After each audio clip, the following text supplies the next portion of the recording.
안녕하세요. 맨디쌤의 심리학 이야기의 맨디쌤입니다. 최근에 모 유튜버가 수능 점수를 조작한 것이 사람들에게 알려졌습니다. 이 사람은 이 조작한 성적을 바탕으로 사람들의 신뢰를 얻고 조회수를 얻었고 평균보다 높은 가격으로 과외를 모집하기도 했습니다. 결국은 사실관계가 밝혀지면서 사건의 주인공은 채널을 삭제하고 잠수를 탄 것으로 보입니다. 사람들은 생각할 것도 많고 불안감도 크기 때문에 믿고 신뢰하고 따를 사람을 찾곤 합니다. 상대를 신뢰하는 데 가장 큰 영향을 끼치는 것 중에 하나는 바로 성과가 될 수 있습니다. 그 사람이 돈을 많이 벌었다거나 혹은 좋은 학교를 나왔다는 등 이런 정보들 말이죠. 특히 수험생들에게는 높은 수능 성적을 받은 사람에 대한 신뢰도가 높았을 것이라 생각이 됩니다. 사람들은 이러한 뛰어난 결과를 바탕으로 사람을 신뢰하다 보니까 이러한 좋은 성취나 결과가 없는 사람들 중 일부는 거짓말을 해서라도 이러한 결과를 얻으려고 노력합니다. 이 주작은 너무 달콤합니다. 사람들의 반응이 이전보다 크게 달라지는 것을 확인할 수 있을 뿐 아니라 경제적인 이득까지도 취할 수 있기 때문이죠. 하지만 이렇게 자신을 주작하는 행위는 치명적인 단점이 있습니다.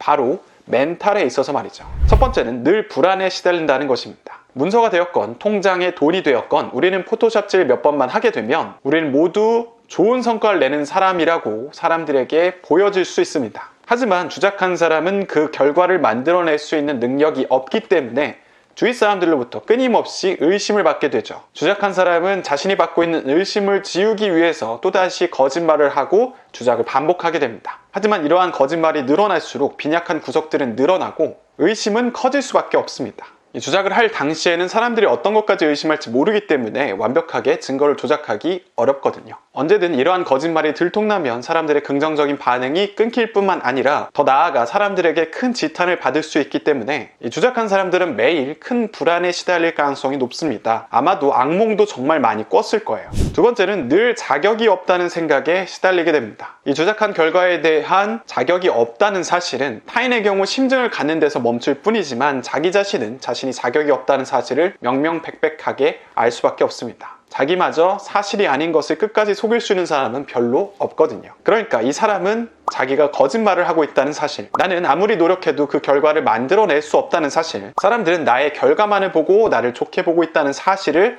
늘 마주하게 됩니다. 이는 곧 자기 자신의 가치가 형편없다는 사실을 매일 마주하는 것으로 연결됩니다. 이 주작을 시작하게 되면 자존감이 떨어지는 환경에 자신을 밀어 넣음과 동시에 그 주작마저 들통나면 자기 자신에겐 아무것도 없기 때문에 거짓말을 반복해야 되는 악의 구렁텅이에 빠지게 되는 것입니다. 걸려도 부인하고 부정하는 이유, 사람들의 의심이 심해지고 명백한 증거가 나오기 시작함에도 불구하고 이 주작한 사람들이 초반에 부인하고 자신의 결백을 주장하는 이유는 그 후폭풍이 너무 클 거라고 예상하기 때문입니다. 기존에 이미 자존감이 극도로 떨어져 있는 상태이기 때문에 이 문제되는 상황을 현명하고 또 성숙하게 반응할 힘이 남아있지 않습니다. 잘못을 시인하고 현명한 선택을 하기 위해서는 멘탈 에너지가 충분해야 하거든요. 어쩌면 나 말고도 속이는 사람 많은데 왜 나한테만 그래? 라는 억울한 심정이 있을 수도 있습니다. 하지만 사람들은 악인보다 위선을 더 싫어하고 부당한 이익을 대놓고 취하는 것에 대한 강력한 분노를 갖고 있습니다. 예전에 풍요로운 시대에는 그래 그럴 수도 있다 하고 넘어갈 수도 있겠지만 지금은 너나 할 것 없이 모두 먹고 살기가 힘들거든요. 그런데 같은 선상에 있는 사람이 반칙을 해서 어떤 성취를 가져가게 되면 사람들의 분노는 더 커질 수밖에 없는 것이죠. 교훈, 진실과 자존감. 자존감에 있어서는 진실로 자신을 바라보고 드러내는 것이 중요합니다. 우리도 자신의 모습 일부에서 어떤 부분을 거짓말로 표현하거나 부풀리는 경우가 있을 수 있는데요. 이럴 때마다 우리의 자존감은 늘 타격을 받게 됩니다. 내면의 대법관은 이런 행위를 하는 나 자신을 긍정적으로 절대로 평가하지 않기 때문이죠. 현재의 내가 아쉽고 부족하더라도 혹은 작은 성과를 내고 있는 상황이라도 있는 그대로 받아들이고 사람들에게 드러낸다면 마음에 걸릴 것이 하나도 없을 겁니다. 우리의 마음은 자유롭고 편안할 거예요. 만약에 지금의 상태가 아쉽게 느껴지는 상황이라면 이 아쉬운 현실을 거짓말로 덮어 씌울 것이 아니라 발전의 방향이 무엇인지 찾아서 그 길로 나아가는 것이 필요합니다. 우리는 이 성장의 과정에서 자기 자신을 더 신뢰하게 될 겁니다. 네, 지금까지 주작과 자존감에 관한 이야기를 해보았습니다. 여러분들의 자존감을 높이기 위해서는 무엇을 꼭 알아야 할까요?